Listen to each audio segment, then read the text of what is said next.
Oke, kita akan berdoa ya sebelum kita mengikuti Elion Bible Study untuk seri manusia dan malaikat ini. Mari kita berdoa.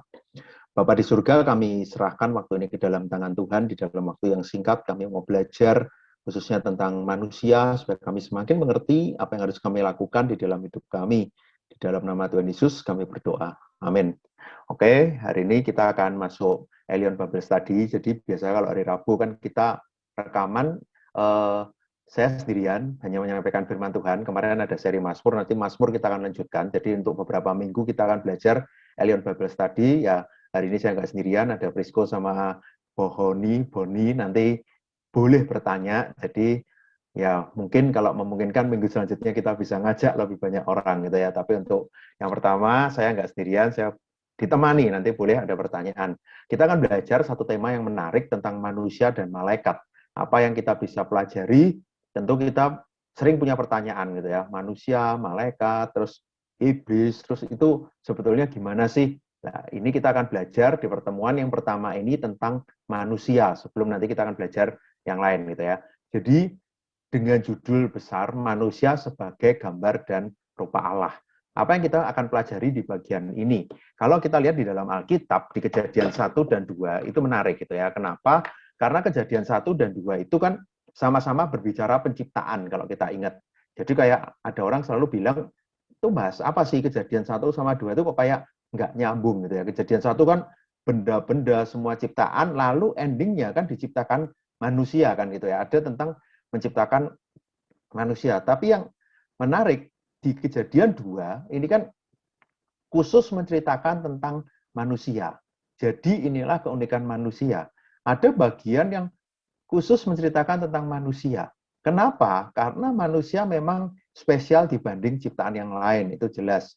Kalau kita lihat di Kejadian 1 ayat 27, maka Allah menciptakan manusia itu menurut gambarnya, menurut gambar Allah diciptakannya dia, laki-laki dan perempuan diciptakannya mereka.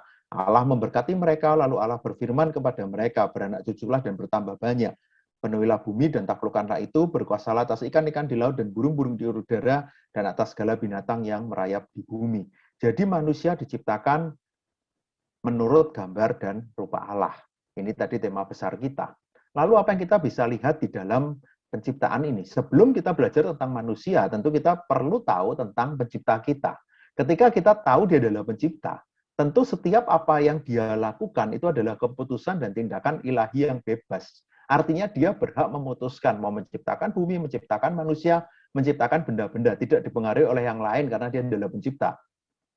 Lalu karya penciptaan ini, kalau kita ingat, ayat ini kan dimulai dengan bumi belum berbentuk dan kosong. Pada mulanya Allah menciptakan langit dan bumi. Jadi yang pertama ada kan Allah, lalu dia menciptakan dari tidak ada menjadi ada. Itu ex nihilo, itu dari kosong. Itu yang menjadi keyakinan kita. Lalu penciptaan ini tentu memiliki ketentuan yang jelas dari pencipta yang agung. Seringkali kan orang mempertanyakan, kenapa seperti ini? Dia ciptakan tentu dengan satu pengertian, dengan satu hikmat, dengan satu, karena dia adalah Tuhan yang agung, pencipta, dia tahu. Karena itu dia menciptakan semua dengan baik. Kalau kita lihat kan semua ayat sungguh amat baik, dan ketika semua itu jadi, dikatakan ayat 31, sungguh amat baik. Lalu manusia diciptakan khusus karena manusia tadi di Kejadian 2 punya bagian yang penting. Jadi seolah-olah dari semua ciptaan, ini yang paling penting itu manusia. Lalu untuk apa? Ketika belajar tentang penciptaan, sebetulnya bukan sekedar belajar tentang benda-benda gitu ya. Sama kalau gini, kita tiap hari kan lihat, wah luar biasa ya ciptaan Tuhan. Artinya kalau kita mengagumi ciptaan Tuhan, sebetulnya kita mengagumi siapa sih? Mengagumi penciptanya kan. Artinya keberadaan ciptaan adalah pewahyuan mengenai diri Allah. Allah menyatakan dirinya kepada manusia untuk kita kenal lewat ciptaan. Ketika manusia adalah ciptaan yang paling mulia, mahkota dari ciptaan Allah, yang paling baik dari semuanya, tentu Tuhan ingin lewat hidup manusia, Tuhan, orang juga bisa melihat Tuhan lewat hidup kita. Nah, itu yang kita coba lihat dulu catatan tentang penciptaan ini. Ketika melihat gambar dan rupa, seringkali kan kita nganggap, oh gambar dan rupa, berarti ada dua gambar dan rupa. Sebenarnya kalau kita lihat ini gambar ini digunakan secara bersamaan gitu ya. Kalau mau diterjemahkan dengan bahasa lain, manusia itu seperti Allah dan mewakili Allah. Kira-kira gitu ya. Jadi gambar dan rupa Allah itu seperti Allah dan mewakili Allah. Tapi kita bukan Allah. Itu yang pemahaman yang kita perlu tahu. Jadi manusia itu ya seperti Allah. Kita memiliki, kalau Tuhan Maha Kuasa, kita bisa punya kuasa kan gitu ya. Kalau Tuhan Maha Kasih, kita bisa punya kasih. Dan kita mewakili. Kalau tadi kan Tuhan menyatakan dirinya lewat ciptaan, termasuk lewat manusia. Dari hal ini kita bisa lihat lagi apa?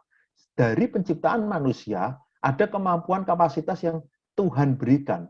Ada kualitas yang Tuhan berikan untuk apa? Untuk fungsi yang jelas. Supaya manusia memiliki relasi. Allah Tritunggal ketika melihat penciptaan ini, tentu kita tahu ketika Tuhan menciptakan ini tentu bukan sembarangan. Kenapa diciptakan segambar dan serupa? Karena dia mau memiliki relasi. Dan nantinya ada relasi dengan sesama manusia. Makanya sangat jelaskan waktu Adam, dia tidak baik kalau dia seorang diri saja dijadikan Hawa kan. Artinya manusia diciptakan dengan satu tujuan yang jelas. Dua aspek ini penting gitu ya. Jadi kira-kira kalau kita coba simpulkan sampai yang di sini, ketika manusia diciptakan ada unsur personal, ada unsur yang begitu pribadi untuk apa? Satu relasi dan juga tentu berbicara hal spiritual.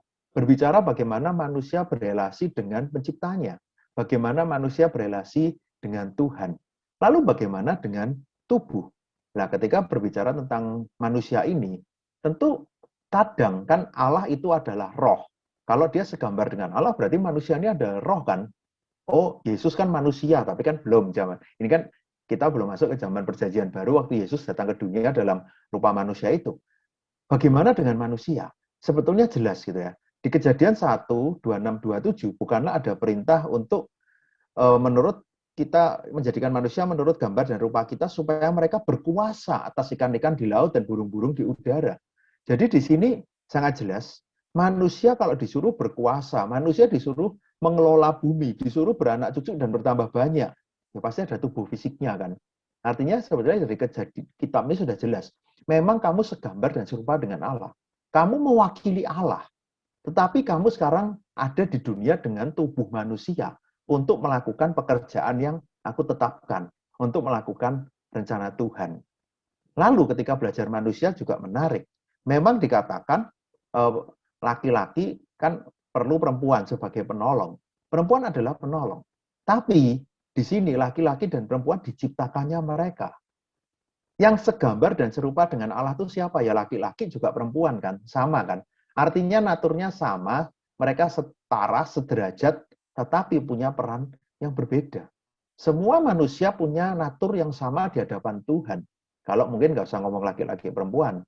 Setiap kita, saya, sama kalian, sama semua jemaat yang mendengarkan ini, kita juga punya tugas yang berbeda-beda, tapi kita adalah natur, gambar, dan rupa Allah itu.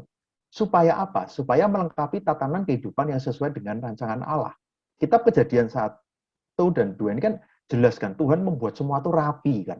Ada tatanan, ada satu perencanaan yang luar biasa bagi kehidupan di bumi ini kan. Karena itu ada laki-laki dan perempuan supaya bisa beranak cucu. Kalau laki semua ini nggak bisa kan. Perempuan semua nggak bisa kan. Waktu Adam saja sama binatang-binatang ya nggak bisa kan. Tapi ini semua supaya tatanan itu menjadi baik. Nanti ada anak, terus dilanjutkan keturunannya, kenapa harus bekerja ya supaya bisa hidup. Kalau enggak kan tatanan ini tidak berjalan dengan baik kan. Nah kemudian, tapi yang menjadi masalah tentu kita tahu, manusia jatuh dalam dosa. Ketika manusia jatuh dalam dosa, manusia itu rusak. Gitu ya. Karena pelanggaran dan pemberontakannya, maka manusia dalam status rusak secara total. Tetapi ingat, pertanyaannya gini, waktu manusia jatuh dalam dosa, gambar dan rupa Allah itu hilang nggak sih? Nah, sekarang kalau kita coba renungkan gitu ya, hilang nggak? Tentu enggak, karena itu adalah natur kan. Kalau natur, waktu Tuhan bilang, aku ciptakan kamu segambar dan serupa, itu nggak bisa hilang. Itulah kita manusia. Tidak bisa menghapuskan itu. Tapi, inilah kita yang memang sekarang sudah jatuh di dalam dosa. Tapi lihat nanti di perjanjian baru kan ada solusinya kan. Melalui Kristus kita diselamatkan, mengalami transformasi, disempurnakan, dipulihkan, dimuliakan. Jadi sebetulnya natur kita tidak pernah hilang. Bahkan waktu Kristus juga disebut sebagai Adam yang kedua kan, ya dia mewakili kita sebagai yang sulung dari umat manusia. Artinya melalui kita sekarang dipulihkan. Gambar dan rupa Allah itu dipulihkan. Tapi kan aku belum sempurna. Ingat ya, kita memang masih ada di tubuh yang berdosa ini, di tubuh fisik ini. Tapi natur itu tidak pernah hilang. Karena itu dampak dosa, kalau manusia itu merasa rusak, merasa nggak layak. Kita ini sudah dikasihi Tuhan, kita ini segambar dan serupa dengan Allah. Jangan pernah kayak, mungkin kalau anak muda pakai bahasa insecure gitu ya, kayak insecure dengan diriku, aku nggak sebaik orang lain. Iya, memang nggak baik, tapi kita itu segambar dan serupa dengan Allah. Aku bisa apa? Kita terbatas. Yang terbatas pun kalau tadi lihat di dalam tatanan kehidupan yang baik itu, Tuhan punya rencana kok untuk setiap kita, gitu ya. Karena itu kalau kita coba lihat bagian yang pertama dari EPS ini, manusia diciptakan dengan baik. Tuhan mau manusia berelasi dengan Dia. Artinya manusia diciptakan segambar dan serupa dengan Tuhan. Kita bukan Tuhan, tapi kita punya naturnya Tuhan. Artinya kita ini harus terus berelasi dengan Tuhan. Kalau pakai bahasa yang lain, kita diciptakan untuk menjadi penyembah, untuk menyembah Tuhan kan, untuk terus berelasi dekat dengan Tuhan. Jadi kalau ditanya, kapan sih kita menyembah Tuhan? Ya tentu bukan cuma waktu di gereja, apalagi online gini, aku nggak bisa nyanyi di gereja. Tetap, kita ini diciptakan untuk berelasi dengan Tuhan. Dan yang menarik, ketika kita tahu gambar dan rupa Allah itu, kita ini manusia yang luar biasa. Kita memiliki nilai kan, dibanding ciptaan lain, dibanding tumbuhan, binatang, tentu kita punya nilai yang berbeda. Ada kehormatan, ada keberhargaan, ada hak asasi, ada hal yang berbeda. Setiap pribadi itu berharga di hadapan Tuhan. Inilah kita. Jadi kalian jangan merasa, wah kayak insecure, ini kan anak muda gitu ya. Mungkin buat saudara-saudara yang jemaat yang lain juga, aduh aku kok kayak gini, kita berharga loh. Semoga lewat pelajaran yang pertama ini kita bisa melihat betapa berharganya kita di hadapan Tuhan. Terus menyembah Tuhan. Dan ketika kita tahu, tadi bagian yang akhir, Kristus nanti mengubahkan kita, memang kita berdosa. Tapi gambar dan rupa Allah ini sudah dipulihkan. Artinya ini adalah kepercayaan yang Tuhan berikan. Ya. Anugerah dan tugas. Dan tadi kalau kita kadang mikir, ada nggak sih manusia itu yang sebelum lahir minta ke Tuhan, Tuhan lahirkan aku di dunia, kan nggak ada kan? Kita semua ada di dunia hanya karena rencana Tuhan, hanya karena Tuhan yang memperkenankan kita bisa lahir di dunia lewat orang tua kita kan. Artinya itu anugerah. Kalau anugerah itu kan berarti otoritasnya di tangan pencipta itu kan, di tangan Tuhan kan. Nggak ada kan dari kita yang Tuhan lahirkan aku pada tanggal ini ya, di keluarga ini, kan nggak bisa. Dan ketika kita dilahirkan di bumi ini, di dalam tatanan yang baik tadi, tentu ada tugas yang harus dijalankan. Menjalankan rencana Tuhan, berelasi dengan Dia, berelasi dengan sesama, di dalam apa? Kehormatan itu. Gitu ya. Kita segambar dan serupa dengan Allah. Semoga ini juga membuat kita, tentu bukan sombong, tapi bolehlah kita bangga secara rohani gitu ya. Kayak kan bukan minder rohani kan. Kita bangga. Aku diciptakan Tuhan dengan baik kok. Meskipun aku punya banyak kelemahan, aku punya banyak keterbatasan, aku dari latar belakang seperti ini. Ingat, natur kita bukan ditentukan oleh sekitar kita, tapi ditentukan oleh kita berharga di hadapan Tuhan. Kita diciptakan dengan sangat baik. Itu natur kita gitu ya. Jadi jangan sampai kita merasa, aku tuh siapa sih? Aku tuh nggak layak gitu ya. Oke. Boleh sambil mikir pertanyaan, saya akan tutup. Yesaya 43 ayat 4. Oleh karena engkau berharga di mataku dan mulia, dan aku ini mengasihi engkau, maka aku memberikan manusia sebagai gantimu dan bangsa-bangsa sebagai ganti nyawamu. Ketika orang Israel merasa ada banyak musuh, aku mengalami ketakutan, engkau berharga di mataku dan mulia. Ini yang terus kita ingat ya. Aku mengasihi engkau. Inilah kita berharga, kita dikasihi Tuhan. Sampai di sini untuk ya khusus Prisko Boni punya kesempatan boleh bertanya. Untuk jemaat yang lain boleh kontak kalau memang perlu, boleh kontak saya kalau masih ada pertanyaan gitu ya. Saya matikan untuk share screen-nya. Oke, mungkin Prisko Boni, apakah ada pertanyaan? Atau sharing boleh, atau mau cerita pengalaman silahkan. Mungkin Prisko dulu boleh.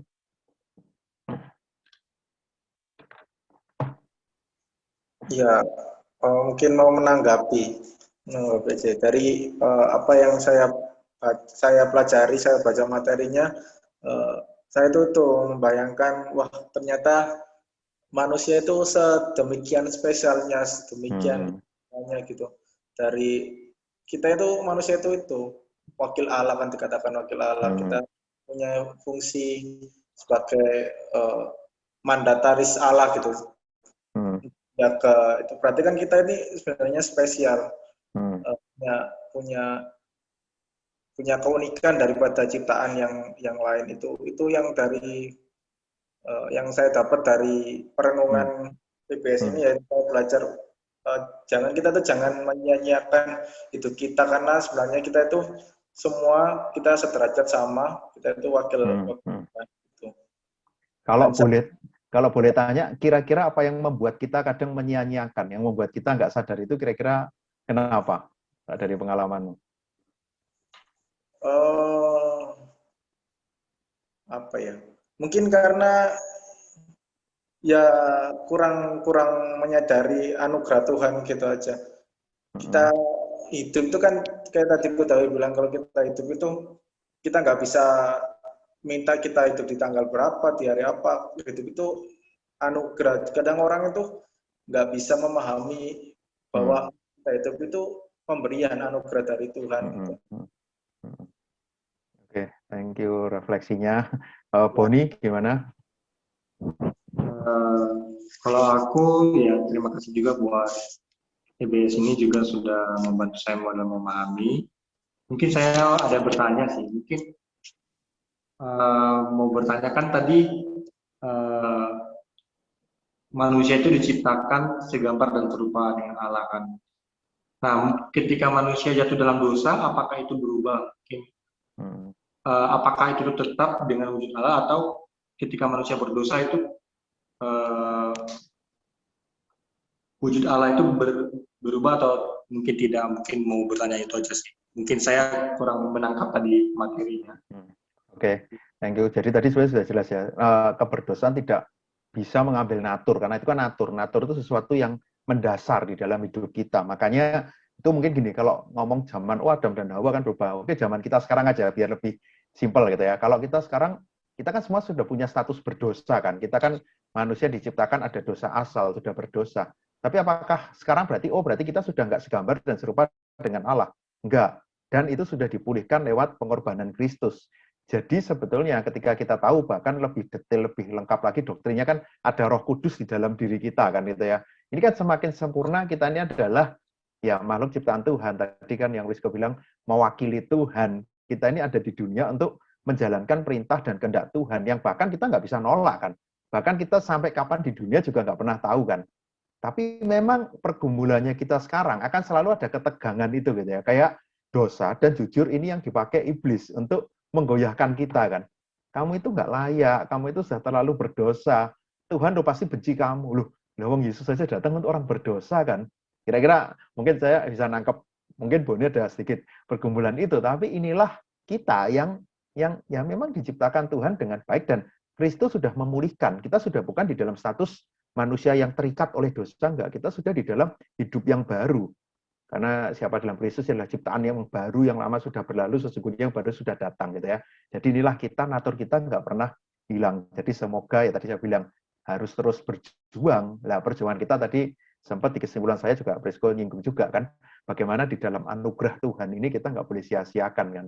Kita berjuang dengan lebih baik karena kita dari tebus gitu ya. Oke, thank you. Nanti kalau ada pertanyaan lagi boleh langsung kontak saya gitu ya, karena memang waktu kita terbatas, supaya kita juga ya tentu ada banyak hal pertanyaan supaya kita pengen buat ini lebih lama, tapi supaya ya dengan keadaan jemaat mungkin apa, jadi YouTube-nya nggak bisa panjang-panjang gitu ya. Jadi kita ambil waktu untuk berdoa dulu gitu ya sebelum kita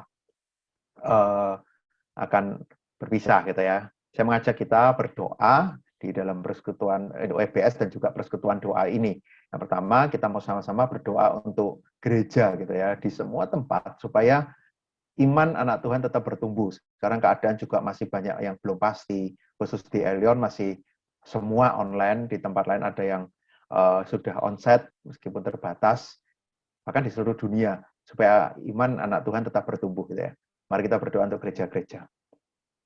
Bapa di surga, kami berdoa untuk gereja di seluruh dunia ini, di tengah masa online, keadaan yang tidak mudah bagi kami, biarlah kami juga bisa bertumbuh iman kami bisa terus menggunakan kesempatan ini. Ketika kami mungkin mendunia ini, biarlah kami bisa melihat Tuhan pun berikan banyak cara, berikan kami hikmat supaya kami bisa tetap bertahan di dalam masa online ini, sertai gereja-gereja di dalam rekaman ibadah, live streaming, atau bahkan yang sedang melakukan onsite. Tuhan yang jaga, lindungi semua gereja. Tuhan yang mau sertai petugas-petugas yang menjalankan ini tentu bukan hal yang mudah. Berikan mereka kesehatan, kekuatan, dan banyak jemaat yang mungkin juga bergumul di dalam ibadah di rumah, tapi Tuhan juga tolong supaya mereka juga bisa menjalani dengan baik. Terima kasih, Bapak. Kita juga berdoa untuk vaksin, bersyukur untuk vaksin yang sudah semakin banyak yang mendapatkan, gitu ya. Jadi habis ini ada yang kedua setelah nakes, jadi kan ada sampai ojek online, sampai pedagang, sampai hamba Tuhan, sampai guru. Ya, semoga dengan vaksinnya semakin tersebar, tentu tidak mudah karena yang disebarkan ini jutaan vaksin, gitu ya, supaya semua dapat berjalan dengan lancar. Kita berdoa untuk distribusi vaksin dan pelaksanaannya. Mari kita berdoa. Bapa di surga, kami juga berdoa untuk distribusi vaksin. Kami tahu tuh ini bukan hal yang mudah, ada jutaan orang supaya bisa tepat sasaran, dan vaksin ini kami rindu juga betul-betul berguna, bisa membuat orang-orang punya kekebalan, sehingga juga bisa pandemi ini bisa segera berlalu, sehingga kami bisa hidup dengan normal, bisa hidup dengan baik. Tapi untuk masa ini, biarlah kami sungguh-sungguh juga bergantung kepada Tuhan, dan ketika ada yang sudah divaksin, Tuhan juga berikan kekuatan kepada tubuhnya. Kalau ada yang belum, juga berikan kesabaran di dalam menunggu vaksin itu. Terima kasih Bapak, dan kami berdoa. Saya mengajak kita berdoa secara pribadi sesuai dengan apa yang kita pelajari tadi. Boleh bersyukur, Tuhan Kau ciptakan aku dengan baik. Boleh minta ampun, ampuni Tuhan, aku selama ini kok menganggap hidupku tuh buruk gitu ya. Tapi hari ini aku belajar hidupku tuh berharga di hadapan Tuhan. Mungkin selama ini kita insecure, merasa hidup kita kok nggak sebaik orang lain. Mari kita mengambil waktu tenang, kita berdoa, boleh mengucap syukur, boleh minta ampun atas keberadaan kita sebagai ciptaan yang diciptakan segambar dan serupa dengan Allah. Mari kita mengambil waktu tenang, kita berdoa.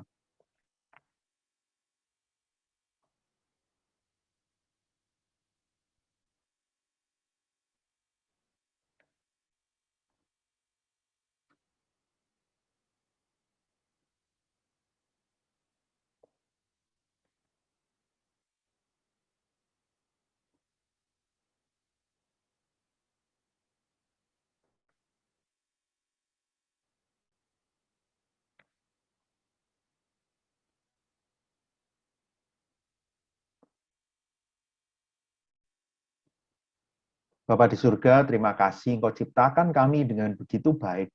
Bahkan ketika manusia sekarang ada di dalam dosa, Engkau pun tidak berhenti membiarkan kami ada di dalam keberdosaan kami.